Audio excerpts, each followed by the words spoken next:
बिस्मिल्लाहिर्रहमानिर्रहीम। दुनिया के अंदर कोई भी बड़ा काम हो तो वो इंसान अकेले नहीं कर सकता और मिलजुल के करने को कहते हैं इज्तमाई कोशिश। तो दुनिया का कोई भी बड़ा काम हो वो इज्तमाई कोशिश के ज़रिए से होता है।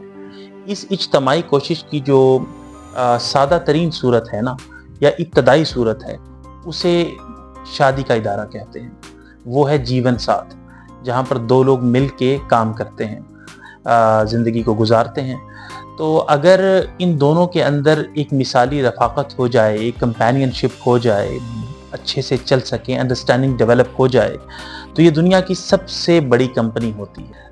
हज़ूर सल्लल्लाहु अलैहि वसल्लम की जो पहली शादी हुई यानी हज़रत खदीजा से, तो ये एक बड़ी मिसाली शादी थी।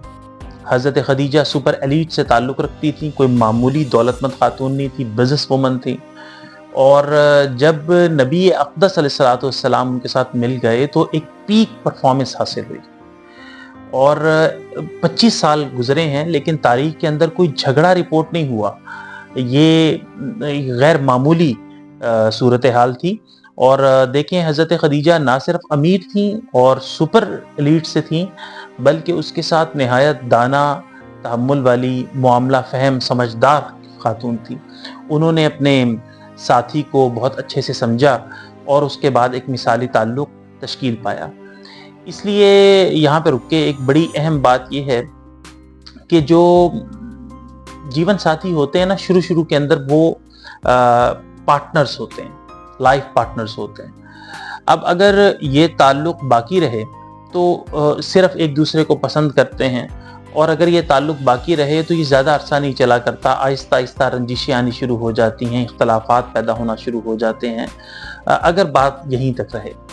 लेकिन बात इससे आगे बढ़ती है तो ये आहिस्ता आहिस्ता एक दूसरे के इंटेलेक्चुअल पार्टनर्स बन जाते हैं, एक दूसरे को समझने वाले बन जाते हैं।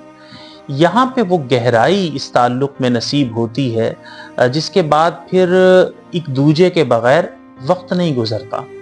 और एक जो आपका साथी होता है वो सबसे बड़े राजदार की हैसियत से, सबसे बड़े मुशावरतकार की हैसियत से हर वक्त आपके पास मौजूद होता है।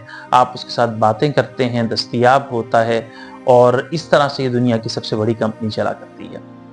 फिर उसके बाद देखें कि जनाब खदीजा रज़ी अल्लाह ताला अन्हा वो जब आइडियल फ़िक्री रफ़ीक साबित हुई, इंटेलेक्चुअल पार्टनर साबित हुई, और उसके बाद जो मिल के एक एम्पायर बनाई थी। जब हस्बैंड एक मिशन पे लगे तो अपनी वो सारी की सारी एम्पायर उनके कदमों पे निसार कर दी और उससे सुकून हासिल किया। तो उस मिशन के अंदर उनकी साथ खड़ी हो गई, उनकी मजबूती का बाइस बनी, सबसे पहले उनके ऊपर ईमान लाने वाली बनी। वरना तो अगर कोई ऐसा मामला बन जाए तो बीवी तो सबसे ज़्यादा आगाह होती है ना अपने शौहर से, तो वो सबसे ज़्यादा एतराज़ात उठा सकती है, लेकिन तारीख खाली है। और जब ये फ़िक्री रफ़ाक़त हासिल हो गई, ये जो इंटेलेक्चुअल कंपेनियनशिप है ये हासिल हो गई, इंटेलेक्चुअल पार्टनरशिप हासिल हो गई, तो ये हासिल होती है कैसे?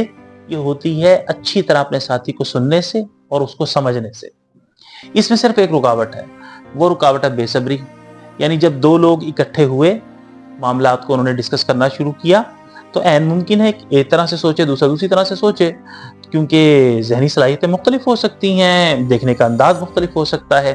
अब ऐसे में इख्तलाफ होना ये एक नेचुरल बात है। तो अगर उस इख्तलाफ को बेसब्री से डील किया जाएगा तो मामला बिगड़ जाएगा और ये इंटेलेक्चुअल पार्टनरशिप हासिल नहीं होगी। यहाँ पर रुकना होता है, और एक साथी को अगर कोई दूसरा ज़रा तेज़ तबीयत की तरफ जा रहा है या तेज़ी की तरफ जा रहा है या कुछ इख्तलाफ हो रहा है, तो वहाँ पे एक तरफा तहम्मुल के साथ, सब्र के साथ इसको सुनना होता है, समझना होता है, यहाँ तक कि ये जो शऊरी ताल्लुक़ है ये पुख्ता होता चला जाता है और फल देना शुरू कर देता है और मिसाली बन जाता है। अदरवाइज़ ये होता है कि फिर शिद्दत की हवा चलेगी और सब कुछ उखाड़ देगी। हजूर और हज़रत खदीजा के ताल्लुक़ की ये कहानी थी जो आपको सुनानी थी। ऐसी थी हज़रत खदीजा और ऐसा था उनका ताल्लुक़, और ऐसे थे नबी अक़दस सल्लल्लाहु अलैहि वसल्लम और ऐसा था उनका 25 साल का मोहब्बत भरा रिलेशन जिसमें हम सब के लिए सीखने को बहुत कुछ है।